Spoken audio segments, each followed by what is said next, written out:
Hello and welcome. I'm Ashley Purpura. I'm an associate professor of religious studies at Purdue University and the co-editor of the Orthodox Christianity and Contemporary Thought book series with Fordham University Press. I'd like to welcome you to this installment of Women Scholars of Orthodox Christianity. Today we have a special episode featuring one of our emerging scholars.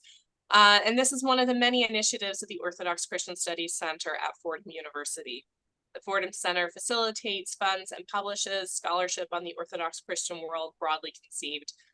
To learn more about the center and its initiatives or publications, please visit the website at www.fordham.edu/orthodoxy, and we encourage you to follow us on social media and our channel on YouTube, where this video and others like it will be posted. I'm joined today by our guest scholar, Katherine Karam McCray, who is a doctoral candidate finishing up this year in religious ethics at the University of Toronto, focusing on disability ethics and Eastern Orthodox theological anthropology.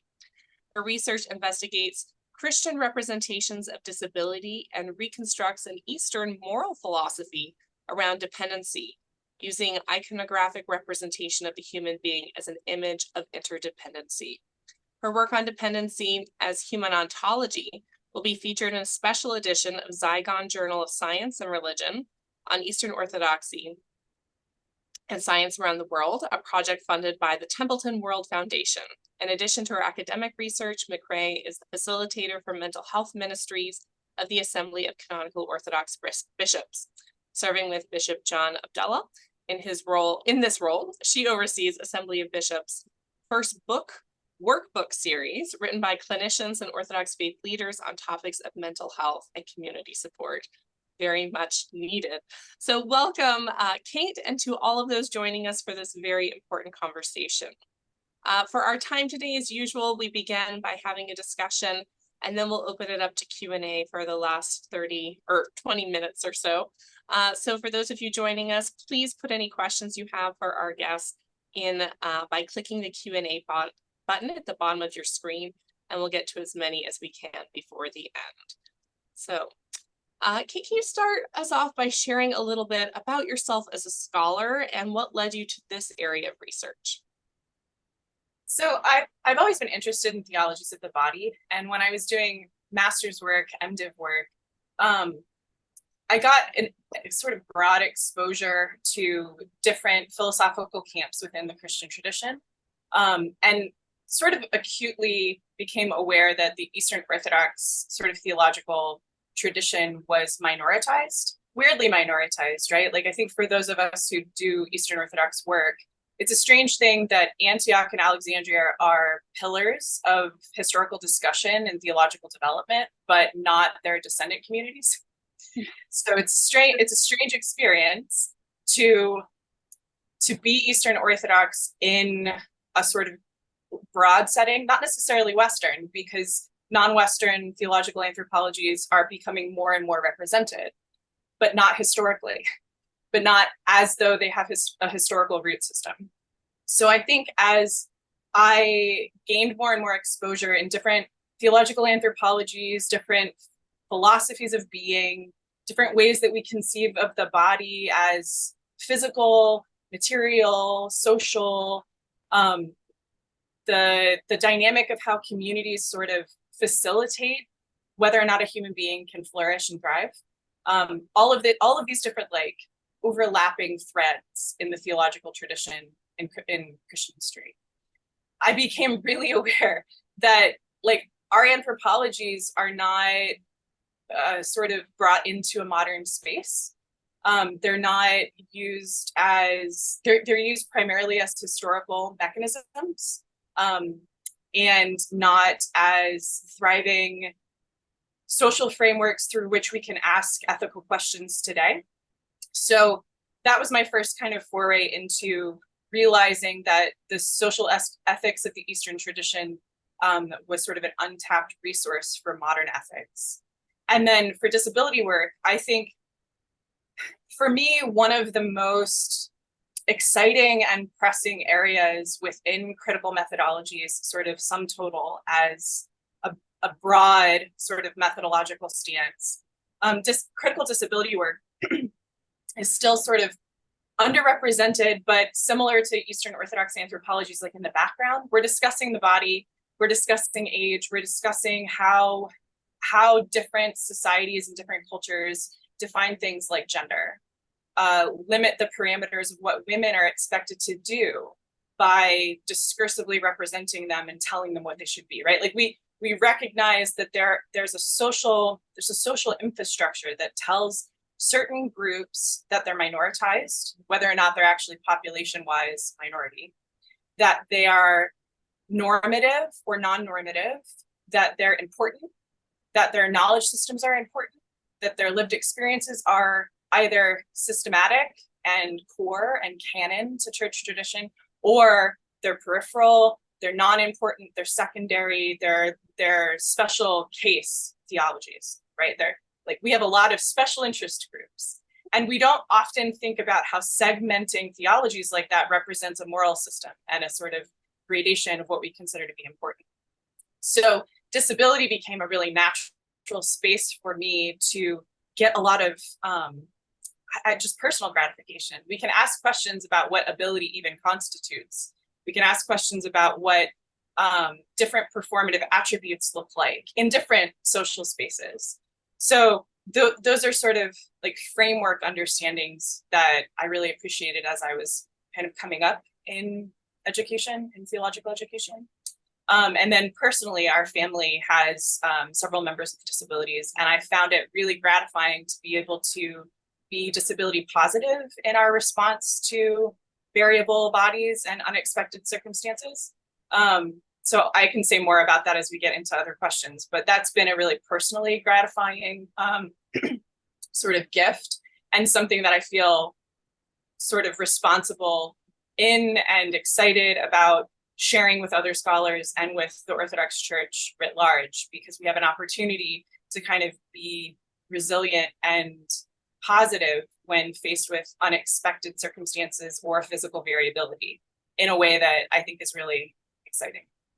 Yeah, that variability, that diversity. I feel like usually when we call to mind a body or a person, we have in our mind something very particular. Yes. And it's very limited. And then a lot of times our theology is just focused on that kind of upholding that very narrow, normative kind of viewpoint without considering all the diversity and variability that God has already given us to think theologically. So exactly. And we don't consider what, and this is sort of, these are aspects of disability critical discourse, but there is a prevailing sort of overly medicalized model that disability is a threat. It's a threat to human development, or it's an anti-ontology. It's what strips away meaning because it's just unilaterally a tragedy.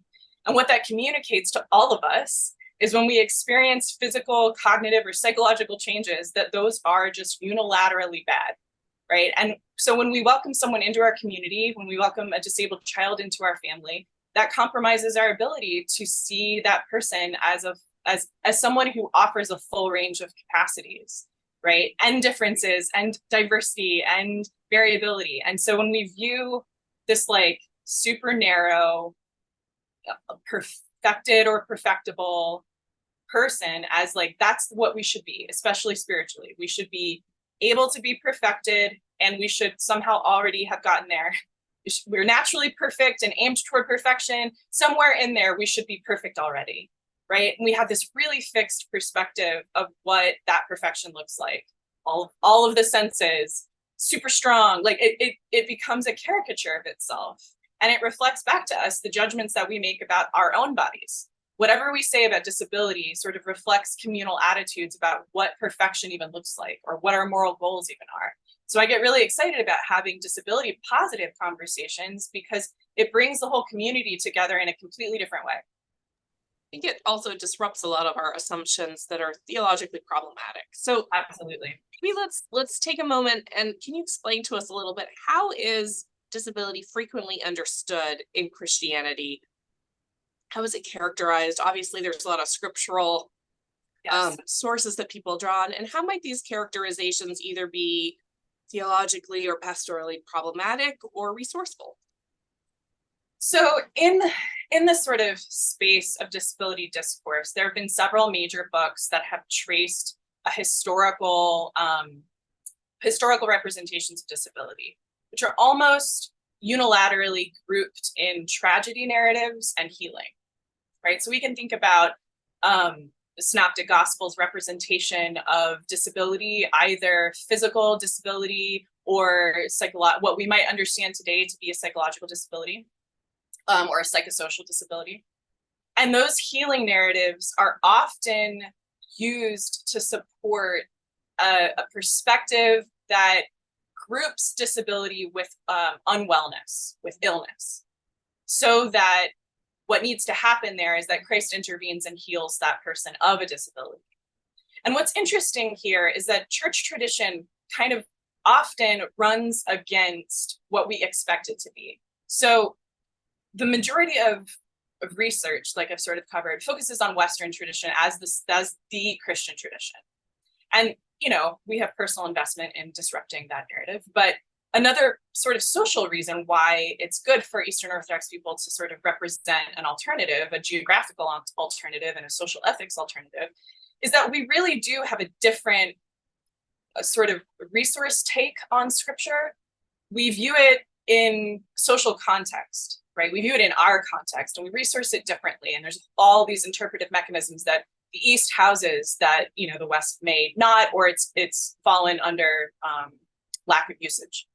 So Chrysostom, the Cappadocians, Athanasius, they don't interpret scriptural accounts of healing the way that we might expect them to, where the person with a disability is some sort of manifestation of sin. The disability itself is a manifestation of sin, which by and large is the dominant sort of representation of disability as sin. So one of the areas that I love in Chrysostom's work is representations of disability in scripture that look like healing narratives restore that individual to health. By and large, Chrysostom's interpretation is not that the person with a disability is the one who receives the healing. It's that the community, and he has a lot of like layered nuances about demonology and other things like that, that takes some finessing. But by and large, the sin that's healed is the community's judgment of that person as not being beloved of God and not being a full icon of Christ and human nature. So what happens in his interpretation is not that the person functionally has a shift in ability. It's that the community who has sinned against that individual by fracturing relationship and fundamentally misunderstanding the representation of their own requirement to socially support that individual in a whole range of diverse, you know, embodiments. What happens is that the community is healed, and at the end of every biblical narrative, that person is restored to the community. And Chrysostom interprets that as the healing, which is hugely disability positive and like reinforces what a lot of disability critical studies kind of displays in how we define disability. So primarily, there are two models within critical disability work that are very expansive. So traditional disability work talks about what's called a social model of disability. And there's a sort of separation between impairment and disablement. So a person with an impairment experiences friction with their environment, social environment and physical environment. So if we think of like architecture, we don't often think about how facilitated our social environments are. And so some of my work has been going through like the laws and legislation from Victorian era forward that like enable us now to have weighted doors. So if you're of sort of average height, you can push through an office door. But I feel this is something that particularly resonates with women. If you're below, say, like 5'10", and you have ever struggled to get inside a post office, this is why, because it's not averaged to your height, right? The weighted door will be easy to push open if you're of a certain standard, which was created in about the 1880s. That's a facilitated standard, right? That's a social community over hundreds of years facilitating a certain body to get into a certain building. Stairs where ramps probably should be, right? All of this reflects a social community that has created a material environment. And when Chrysostom puts the onus on the social community for facilitating the full inclusion and the full sort of iconographic realization of Christ in the person with the disability, what I get really enthusiastic about is like, this is the social model. This is the facilitated community where you don't have an abled individual. You have every individual who is being facilitated in a socially supportive environment that either facilitates easily so that you don't think you have friction between your body and the environment, or judgmentally decides which abilities are not facilitated by an environment. And then that's when the friction arises. So that is a context where you have an impaired body that becomes disabled through the disablement of a judgmental society that has decided that certain, like say, limb differences are not morally desirable.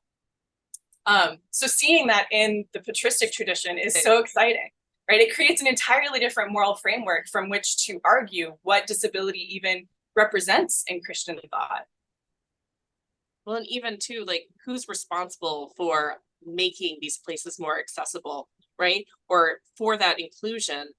I mean, it's very chastising too, both on the church and the broader society, to think in these ways, that there's an element of repentance that needs to happen. And it comes in terms of social change, not just something we do maybe in our prayer corners or at liturgy, but actually, you know, putting our hands into motion to do these things. We don't often think about the moral and belief system structures behind physical representations, right? So we might, I think it's much easier to advocate for a change in a building. You know, taking out of pews is sometimes controversial amongst Eastern parishes, but, you know, not having pews is the more traditional kind of architecture, right? Sort of these conversations that we have around disability, changing stairs to ramps is a kind of functional change, but we don't often go backwards thinking that it's actually our belief systems that have cultivated the environment rather than the environment cultivating our beliefs. Sure. And I think for Orthodox people, I mean, we are people of icons. Like, we need to understand that there is a kind of interwoven relationship between belief and structure. I think that that's quite resonant for the way we actually practice faith. So I find it exciting to start thinking about, you know, if we're going to say that buildings need to be more accessible, we also need to say that beliefs and theological constructions need to be accessible as well. And that there's social change that needs to occur to continue to be faithful to a tradition. That's so powerful, right? Though, to have that kind of theological basis for change and for having it be rooted in a kind of theological commitment. This isn't just a choice that some people have to be this way or take up these issues, or it personally affects them. It's a responsibility for the whole body of Christ. I mean, that's just, yeah.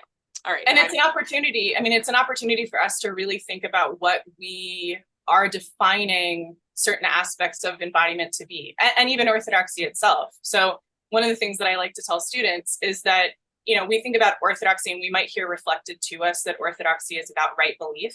Right. But before the 5th century, doxa was not glorification. It was commonly accessible thought, right? It was, doxa represented common knowledge, and not just common knowledge like base knowledge, but commonly rooted, commonly participatory knowledge, the kind of knowledge that everyone gets to be a part of.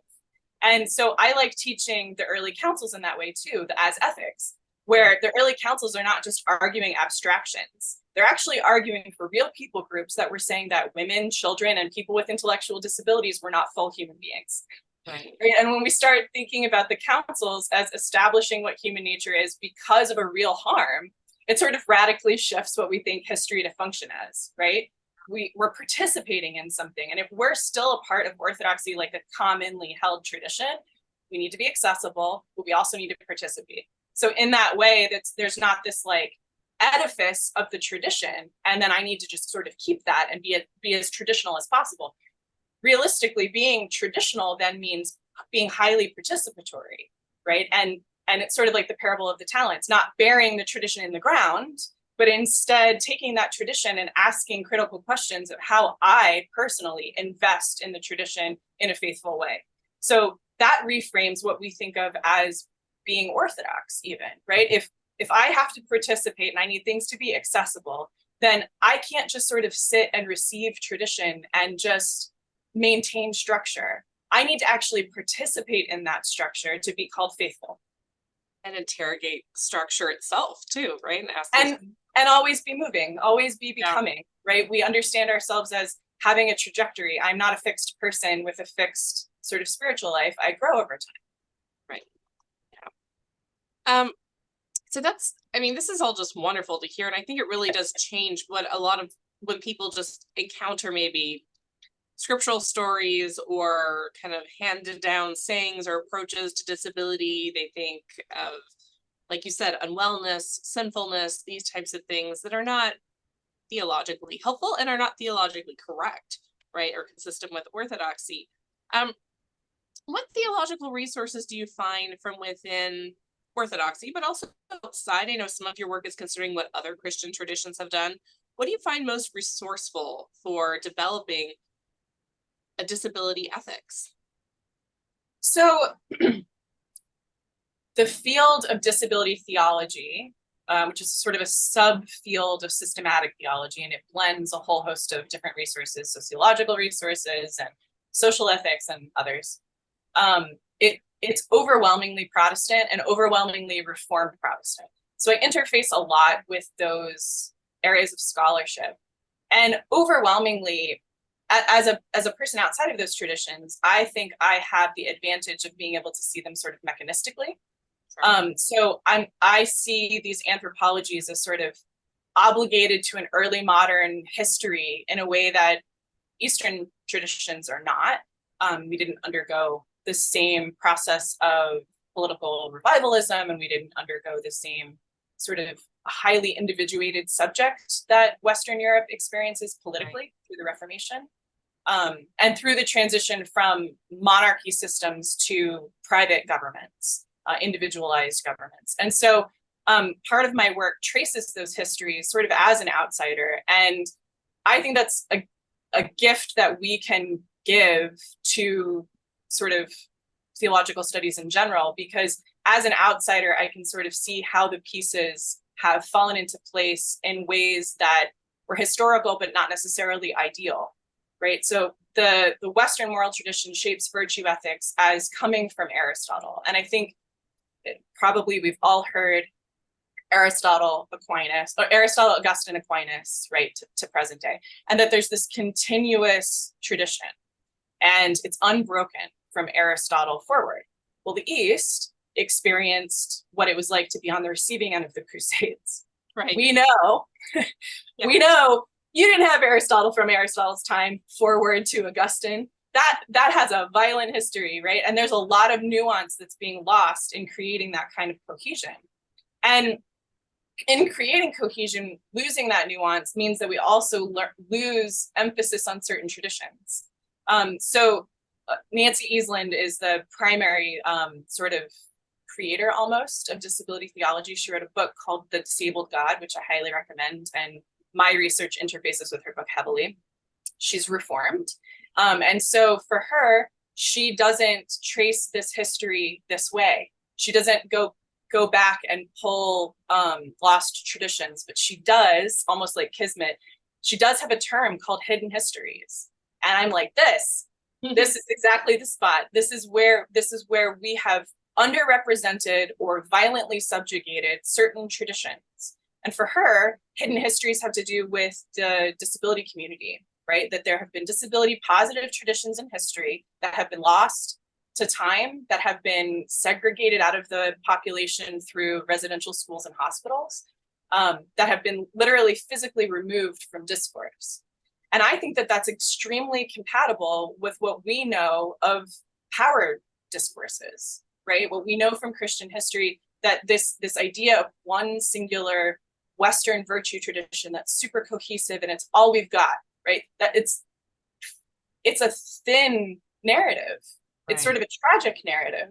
And when we want to go and represent disability positively, to have Aristotle, who frankly supports eugenics and child exposure, to have Aquinas, who's obligated to do the same, To have Martin Luther, who describes at the age of 12 watching what he describes as a changeling child be killed, and his synopsis of that situation is that because that child did not have rationality, they did not have a soul, and therefore killing them was acceptable, right? These are our sources. Frank eugenicists are our sources for what we're calling the Christian moral tradition. So Eastern Christianity not only presents an alternative, but like a really socially important alternative, right? We need to have disability models that are communal and participatory and that anticipate change in the body over time, and to represent this like singular virtue tradition in Western thought that's heavily individuated and heavily focuses on individual moral choice and individual agency and autonomy, right? To have that be represented as all Christianity has to offer for thousands of years, no. Let's be suspicious and criticize. There has to be more. Right? There has to be, and in Eastland's terms, there has to be a hidden history. And multiple hidden histories from multiple geographies, from multiple, language systems and knowledge systems, to be able to say, no, we're not obligated to such representation of the human being. Well, I mean, one thing that came to mind when you were talking was, and I don't want to take us on a large tangent, but just in the East, though, we have this rich history of asceticism, which I mean has all sorts of problems with the body. Sure. Spiritually does great work, but in terms of the body, has a lot of challenges. I mean, how do you in your work kind of deal with the ascetic tradition and its dominance almost, this kind of emaciating the body, a particular type of body, the mortified body? Just if you have any. I think the way that I handle that is through finding counter narratives. So yes, there are certain traditions that tend to be extreme, tend to be quite Athonite, tend to focus on, anchoritic monasticism instead of cenobitic monasticism. Right. I get questions about St. Anthony all the time, right? Oh. Go live in a cell in isolation, mortify the body to purify the soul. But the way that St. Athanasius represents him in the life of St. Anthony, again, doesn't parallel this. If we actually go back to the text and we have sort of an open mind, what we find is that it's not the intention behind anchoritic monasticism is not that you would kind of shirk off the evil community or become less communal. It's that you'd be able to focus on the needs of the community, which is I think that's very provocative to say that something that looks highly individual would, in fact, the intention behind it would be highly communal. That should cause us to kind of question the models that we think monasticism offers us, right? And I've compared a lot of the ways that we, in modern tense and contemporary tense, talk about St. Anthony. We sort of talk about him like Henry David Thoreau, right? As if going to Walden Pond is like, shirking off all of humanity to really get right with God and really focus on the divine in the human being. But if you actually look at the sort of biographical information around Thoreau, he didn't go to Walden Pond and live for 2 years. The book Walden Pond is fiction. Why? Because that's torture. Because being alone will like strip out your humanity, right? It literally,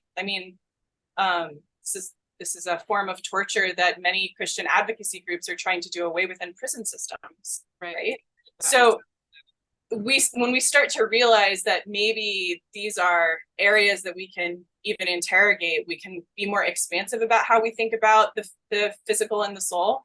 And there are different figures like Gregory the theologian who talks strongly about the partnership between soul and body, and that they're intermixed the same way that iron and fire intermix, which is the primary, that's the primary metaphor for describing how Christ is divine and human, right? They're intermixed. So the idea that we would shirk off the body and purify the soul is very dangerous, right? Because then that fundamentally misrepresents the composition of the human being. Well, you mentioned Christ, so let's turn to this in the research summary that I think was posted for this webinar. One of the things your research asked is, in what ways was Christ disabled? And I think for some people, this might come as kind of like, how could you say that? Christ didn't have a broken bone, and this type of, you know, kind of defensive posture, because it's maybe something I haven't considered. So tell us why that question is theologically important, and how do you answer it? Okay, great.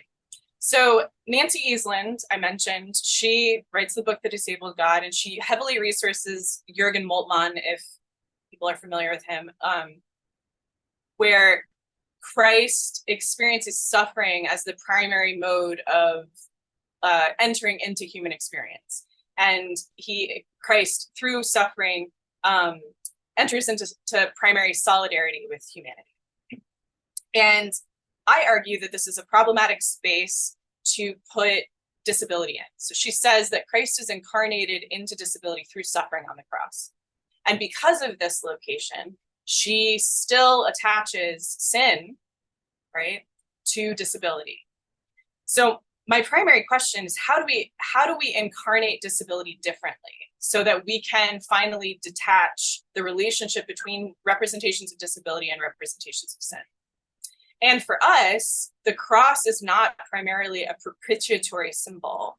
For us, it's read in an entire story from creation.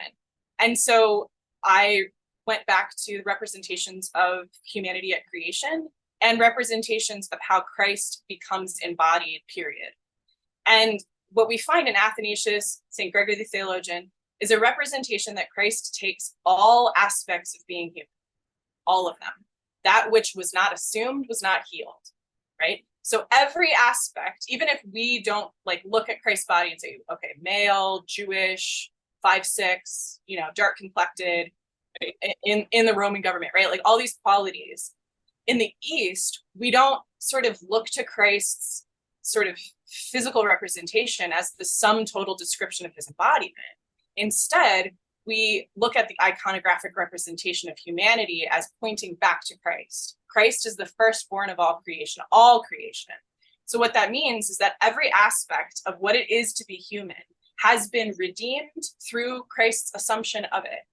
So in that way, it would be kind of anathema to represent disability as a type of embodiment Christ just forgot, right? Christ didn't forget what it meant to be a woman. Christ didn't forget what it meant to be disabled. There is no form of embodiment in which Christ forgot to include it in redemptive, redeeming grace. And so in that way, every mode of human embodiment, every experience of being a human being has to be included when we say that Christ fully was human. And if that's the case, then we can start asking, all right, where in Christ's representation of full humanity, the only representation of full humanity we've got, the icon of what it means to be human, in what way was he disabled? And so my dissertation work on the last two chapters are reconstructive. And I argue that in the first councils, when we're having conversations about Christ's human nature, the term passibility is the space through which we can represent disability as integral to what it means to be human. And passibility is often represented as the ability to suffer, which would then not be helpful, right? Then it would still link disability with a negative experience.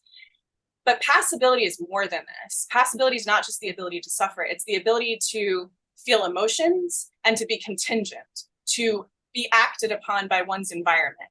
And there are a great many resources in the church tradition about Christ's passibility in the wilderness, that Christ had to eat food, that Christ could be tempted, that Christ experienced pain, right? Pain is a part of all of that, but it's not the only aspect of passibility. So if Christ was contingent, socially facilitated, you see where I'm going with this, yeah. Right? Christ was dependent on social facilitation as an aspect of full humanity. And Christ is also not sinless or subject to that sort of decay. Then that means that we have a perfect location to describe disability as an aspect of being variable, contingent, and dependent outside of sin. I mean, I'm just so excited for when this book, like, I know you're finishing the final touches of the dissertation. I'm just so heartened by this type of approach, because it not only does it help us understand disability in a better and theologically resourceful way, it also helps us understand Christ, right? Because I think until we say these things, like, yes, we miss the parts of humanity that maybe have become socially undesirable or second or whatever, and we kind of cut out aspects of the humanity of Christ. That is, and in doing so, we damage ourselves, right? There is no fixed human being. Right. And when we look at our sort of the ways that we shape various societies globally, it largely ignores, especially in developed countries, so-called developed countries, our medical systems, our legal infrastructures, especially post-COVID, we're like acutely aware of this, right? We anticipate a certain fixity to the body that is absurd. Right. So we're creating, in Christian ethics, we have these conversations about how to make a just society. How can we make a just society when we've got the human being wrong? How can we create a just community when we don't view the human being as variable, subject to change, to age, right? To injury, to disease, to malnutrition, right? Like, we are so dependent on socially supportive infrastructures. One of the examples I like to give is there's a particular subway station in New York City that has a stairway that's an eighth of an inch taller than the rest of the stairs. So it's wonky and everybody trips at it. And like, that's an example of social facilitation. Our bodies are so fragile and so susceptible to environmental changes that you can mess up, you can have one wonky stair and you could die, right? All of a sudden we think that this person's able, they have fixity, they're stable over time. I put you on that stairway and you'll trip to your death, right? Like, we are not, we are highly socially facilitated. So for those of us in like parish communities who may be resistant and think that disability accessibility is a secondary option, like, what I'm really wanting to do is, because this is all rooted in our anthropology, this is not a special interest theology. This is not an optional area of discourse. If you are a faithful Orthodox Christian who wants to really meaningfully work out your faith in your life, it is not a secondary opinion to say maybe you should have an accessible building. You should have accessible building, absolutely, and you should be thinking through what accessibility really, how that iconographically represents our own dependency back to us. Because I have no idea how I'm going to age. I don't know what my genetics will present in my life. I don't know if I will undergo dementia, right? Like, I could have cancer growing in my body as we speak. I am highly environmentally contingent and dependent on other people supporting me. And to represent the human being otherwise is to create social systems that will harm us eventually, because we don't have the legal or medical structures that anticipate illness and change over time. And theologically, you can't call yourself Orthodox if you deny the humanity of Christ. And I mean, without passability, you don't get redemption, right? Because you cannot change. Without passability, you're fixed. Do we really want a fixed body? No. Yeah. Right. Oh, this is so exciting. Okay, so one other thing I want to draw our attention to before we turn to a little bit of Q&A. So those of you joining us, if you have questions, I see we have one, but if you have others, go ahead and put them in the Q&A box for us. So your research asks us to reconsider assumptions about anthropology and ontology to find out, as you say, extended states of dependency, the social aspect then, are not inversions of human nature, but instead represent an aspect of human ontology, revealing that in an Orthodox iconographic representation, dependency on one another prefigures dependency on Christ. In this reframed anthropology, interdependency, not autonomy, defines human nature. This is so powerful, but I feel like it might need a little bit of unpacking for our audience. So can you say more about this? What you mean by this dependency versus independency, and how should that shift our perspectives now and our praxis, our activities? So in terms of theory, the way we shape ontology, or the thing as it is largely, almost in a dominant way, almost in a hegemonic way, shaped through ability, right? We talk about ourselves based on what we can do for others, how we contribute, how we work, what our work is like, how we contribute to a society. And through this, we have an entire, especially in North America, an entire social edifice, legal, medical, everything, that focuses on individual autonomy and focuses on individual autonomy as though it is packaged with human nature, right? And that it's a good thing. It's a good thing. It's the only thing. And needing one another is related to fallenness. It is at the very best, a lesser way to be human. At the very worst, it's a fully subjugated way to be human, right? And this is, I mean, historically, this is how women have been attached to negative representations of disability as well, that women are not, right? They're not as independent because of families and because of caregiving and, right, all of these different roles that need to be concealed because autonomy is the way to be, it's particularly individual autonomy. And feminist research has pushed against this, I think, in really helpful and often, frankly, orthodox ways to say that concealing the family is not a moral good, right? How do you have a society without people? And the same caregiving roles that are often forced out of sight in the workplace, you know, all of these places where women are still shouldering the majority of the social supports in North America. All of like concealing that is not positive. That's not of benefit. And instead, what many scholars represent is a more facilitated type of autonomy, where it's actually through like needing one another that we participate in one another's like decision-making process. So I like to give the example of, I didn't choose these pants. My husband chose these pants, but I put the pants on, so I'm the moral chooser, right? Like that is a good example of distribution, where I'm grafting in someone I trust into my decision-making process. That's not individual autonomy, but it is a type of autonomy. It's just not with an individual subject in mind. And there's a huge range of different models for autonomy that show that people can make decisions and do make decisions, not in a vacuum, but instead inside a highly facilitated community. And one of the areas where I think this is extremely important is for people with mental illnesses or psychosocial disabilities, where they are very often, as a result of the condition that they live with daily, they experience fluctuations in the ability to self-assess. Well, in a community, in a society that only sees autonomy and decision-making as individuated and highly individuated, then it becomes a form of compromised decision-making, legally and medically, to ask people what they think, to have your family go with you to the hospital for diagnosis, to need someone to remind you to take your medication, or, you know, to need to go to a hospital for life-saving measures, right? All of that is represented as some sort of diminished way of living.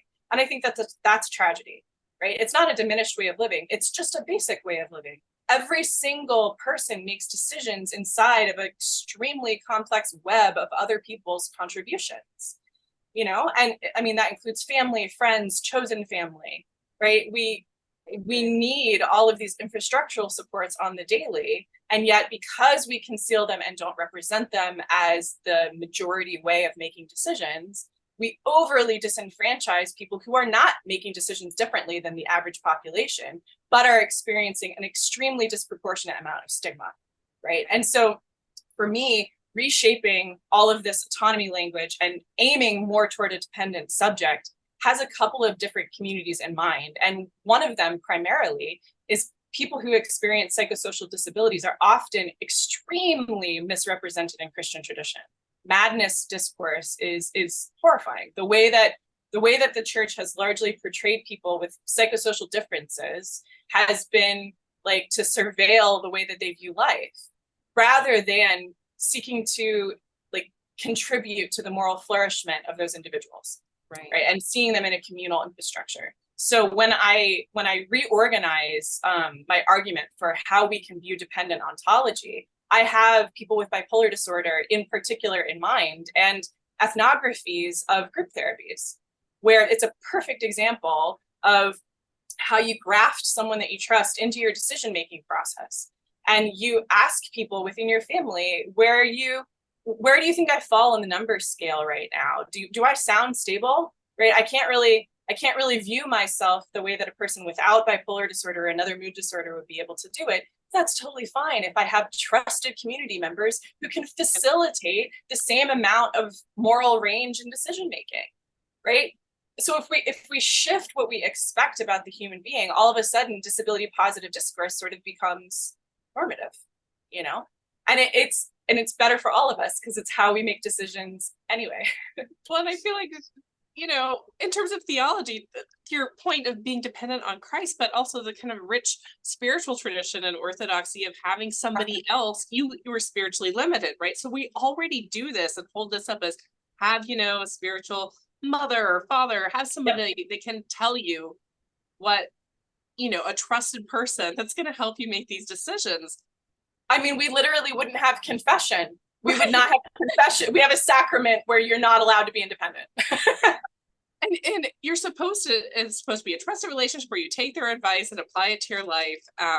So I feel like there's just so much there that should have been, in some ways I'm very frustrated, like why has our tradition not come to this conclusion and had this rich theology and applied it to itself? Well, we have. I mean, we've just hidden the histories of having done so. Yeah. So a part of the job of the ethicist, in my opinion, is to rediscover those histories for moral importance today, right? I can give, like your example about monasticism, right? I can give alternative hidden histories of monastics who were absolutely disabled, absolutely unquestionably disabled, right? And yet nobody bat an eye.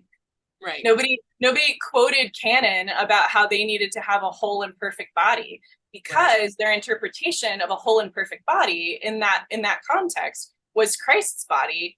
Because if we look at Christ's body, it is not what we expect perfection to be, right? It is a material body with the wounds of life that continue to be open enough for St. Thomas to stick his fist in his side. Yep. Right? Like that is not the perfect body I imagine when I'm looking through an Aristotelian lens. So if we shift what we think about material embodiment, then all of a sudden we can start to say, oh, I can't be the only one who's ever interpreted it like this. Where in the tradition have other people also interpreted Christ as the icon of being human? Okay, what does perfection look like? We look to Christ. Christ's body is definitely not whole, right? It's definitely not non-material. It's not only a soul, right? We have all these councils that definitely affirm the material contingency, passibility, and ability to suffer that Christ experienced, and that's our image of perfection. So we have about 13 minutes or so left, and I want to make sure we get to the the practical. We have a couple of questions in the Q&A. Both get to this kind of practical level. What challenges and opportunities do you see for the church in terms of being more accessible and affirming? I mean, I think we've heard a little bit about kind of theological approaches and theoretical standpoints we can adopt, but we have questions in the chat about when will the church lift a ban on guide dogs, which I have seen in an Orthodox church, but for this individual, they said that they feel their guide dog is not welcome, and then therefore they do not feel welcome. We also had a question about the way that behaviors of people with cognitive disabilities have been categorized as sinful. So what are some practical things our church could do to help be more accessible, be more inclusive to people with all these different abilities? So I think unfortunately, there's a disjunct often between the episcopacy, right, and our lived experiences in local parishes. So Mental Health Ministries is an assembly of bishops ministry, and most people don't know about it, right? So when I'm asked about people with cognitive or intellectual disabilities and what the church is doing, we're doing a lot. It just hasn't launched yet because we're brand shiny new. Okay. So, this feeling that the church has sort of forgotten you can be really acute because we don't know how we're progressing as a whole unit, right? And that's just sort of what it's like to be an individual inside of a global church.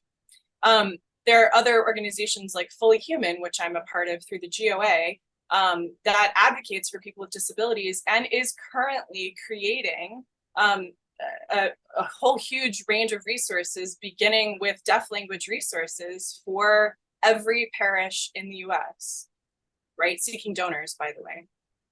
So, there are innovative resources that are being created by people with disabilities themselves, seeking to make the church what we claim to be, right? Accessible, right? We claim this in our theology and we fall short. So how can we meaningfully change structure to match up with our belief system? So there are a lot of movements that I would welcome people to get involved in. It just takes a quick Google search to find accessibility options to lend your skills and talents to. And then also raise questions to your clergy about, why a guide dog would not be welcome in a parish.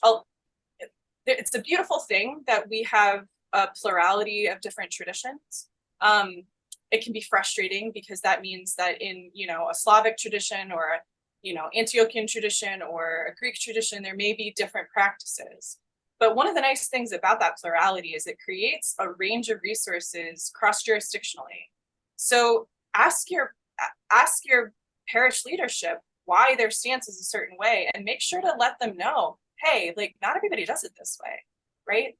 Cathedrals in New York have been like allowing guide dogs in for, just like forever. There are accessibility stories from St. Raphael. Like, right? We just don't know what we don't know. So I would encourage people to ask meaningful questions that are open and hospitable, but also punchy. Ask your leadership why they're not representing the full range of your embodiment and not allowing you to have an access to the full range of sacraments when you're a baptized Orthodox Christian. That is your birthright. Yeah, I feel like sometimes the answers people get. So, part of this is people are isolated, right? They don't know about what's happening in the other Orthodox churches or jurisdictions. And then we also have, kind of curt answers that I feel like you have shown theologically, like money, saying, oh, we don't have enough money for an elevator, so now our church is just not going to be accessible. Well, right. That's not an answer that works to be a church, right? That's not. Well, and it's not about creating a special option for one group of people. Right. And that's often the accusation is academically, it's called the narcissism of disability. The accusation that someone who uses ambulatory devices to get around, right, asking for a ramp is you just being narcissistic and focusing on what only you need. But that is not the case, right? And people with disabilities are well aware that the things that functionally support one group of people functionally support everyone. Everyone can walk up a ramp. So we need to be asking questions about the systems in place that cause us to still make stairs when we know we can make ramps, right? And it's humiliating. It's frankly humiliating to have an individualist approach where you lift a person into a building. Right. That is humiliating. Right. It is humiliating to need someone to put their hands on your body to be able to join into the family through which you're a baptized Orthodox Christian, right? So right. We need to start thinking about all of the other social communication structures. It's not just whether or not you have a ramp and whether or not you can piecemeal ad hoc a way for a person to get inside a building. You are communicating something through that behavior and right. The ritual of it. If we believe our rituals communicate something, we need to recognize that the things we do every week, like put our hands on a person's body and lift them into a building, communicate something. And if someone's communicating, this makes me feel like a second-class citizen in my own family, we need to recognize that has huge theological importance and correct it. I think also, the experience of being alienated is a very individuating process. So even if we have theologies which represent that our community is everything, when your community is not socially hospitable, that can feel like just the deepest cut there could possibly be. So I would encourage people to gather in online and other communities to be able to resource the community that's there and to become involved in organizations like Fully Human so that you can gain a sense of collaboration, because you are absolutely not alone in pushing for a more accessible church. And so on that note, is there a list, or maybe could we develop a list? I assume on Fully Human or some other website, is there a list of resources, of Orthodox resources for the disabled community that they could share with clergy, parish leadership? Where do people go to find that online community so that they both know what their options are, how other Orthodox people do it, and can have kind of, sense of community and resources, theological, practical, financial, even legal resource, what some options are that might help them? To my knowledge, there is not a list. I would be more than happy to collaborate. Maybe this is right to make that list. I think the other issue too is that we don't have a lot of disability resources, just period. So, you know, the Mental Health Ministries is trying to create resources, and we have a four book series that will be coming out in the next few years about mental health and psychosocial disabilities that will have a workbook and be directly implemented in places like OCF and adult Bible studies. So and are those resources, I mean, who is kind of the target audience when you say there's a workbook? Is that for, I mean, can you tell us a little bit more about that? Sure. So the book project proposal is shaped after Tom Hopko's Rainbow series. Yep. And for those who are familiar with the Rainbow series, it was aimed at like an 8th grade audience. It was aimed at high school, young adults, but like quickly took off, right? It was written in the 70s, called the Rainbow series because it was in flashy colors originally. Still used. Yeah. And it quickly became used for catechesis, used for adult education, used for premarital counseling, right? Because its pastoral approach was extremely accessible. And so we wanted to do the same thing with mental health resources, to be able to create a book series that would also have a practical component, workbook series, so that you can use this in your parish setting without needing a facilitator. So you don't need an expert or a clinician to facilitate your groups reading this book together, because you'll have a workbook that'll guide you through meaningful questions and other resources outside of the book that you might be interested in as a parish. And we really wanted to create a sense of community around mental health resources. And the goal is to be supportive for people with mental illness and psychosocial disabilities, this fluctuation, right, that we can all experience through life, but some people have a persistent diagnosis. And the church to date has been largely ill-equipped to be a socially facilitative, loving community without any sense of judgment or stigma. So that's what the goal of those books are. I'm so excited about them. And they have a frankly pastoral approach, which means they'll be accessible, no heady, super clinical language, not academic in that sense, but chocked full of resources. So groups like that in parishes would do a lot to facilitate an idea that people with disabilities across a huge spectrum are not only welcome, but seen as central members of our communities. So I would encourage people to seek out resources like that. You know, we do that often ad hoc with like Protestant materials. You know, if your adult Bible study group is interested in an aspect of something and it's not an Orthodox book, you just sort of, you know, make it work and patchwork something together. So I would encourage people to do the same. Find a really solid book that you can discuss in an adult setting together that has a disability focus. And, you know, and just because it's not frankly Orthodox doesn't mean it's not competent. And it doesn't mean it's not Orthodox in terms of maybe what it's saying about how we should interact with our human brothers and sisters. If it's doxa, if it is commonly accessible and we are participating in it, then we can make it Orthodox. So we have just 2 minutes, but there is one last question about what about people with disabilities who do not want to depend on people or everyone for every single aspect of their lives? Definitely. Do we say they're on the right spiritual path when they depend on others in the community? I mean, sometimes because of the social stigma of dependency on other people and the privileging of individuality, what would you recommend in those instances? So this is the reason why I use the language of facilitation, right? Mm-hmm. Facilitation is the opposite of being dressed down. Right. Like, this is the reason a ramp is socially facilitated. Putting your hands on my body and lifting me into a building is not. That is not a kind of positive dependency that allows me to be facilitated. That's a kind of dependency that strips me of my personhood and allows other people to make decisions on my behalf without my consent.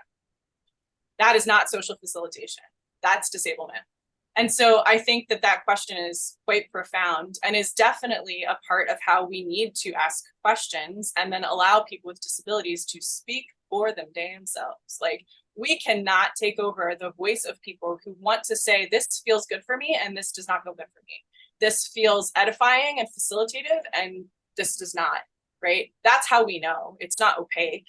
We ask, how would you like this parish to reorganize itself? How would you how would you like facilitation to look for you? What would be meaningful to you?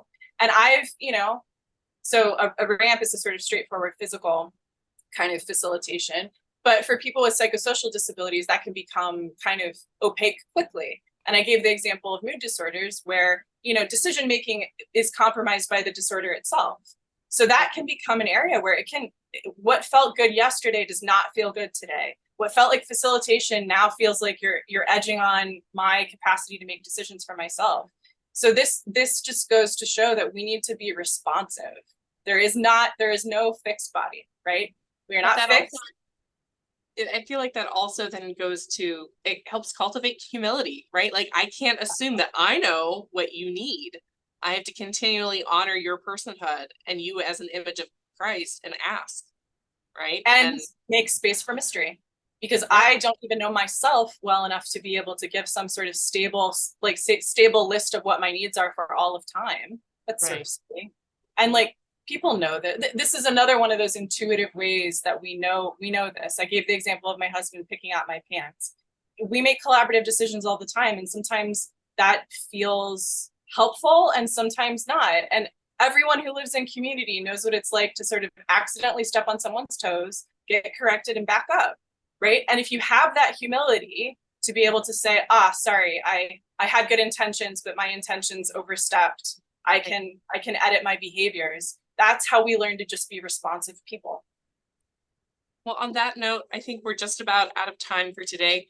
Thank you so much. I hope, I know that I've certainly benefited from speaking with you and hearing these perspectives, and I hope everyone that joined us and that watches this video also really takes this to heart and is able to apply it and continue to learn about disability and variation within their parishes and how it affects their theology too, right? Because there's something very deep there that I think you offer a really important corrective to our thinking. So thank you again, Katherine Karam McCray, and all those joining us. As always, you'll be able to view this recording on our YouTube page along with previous webinars, and we look forward to bringing you another episode in this series in the coming months. Thank you so much.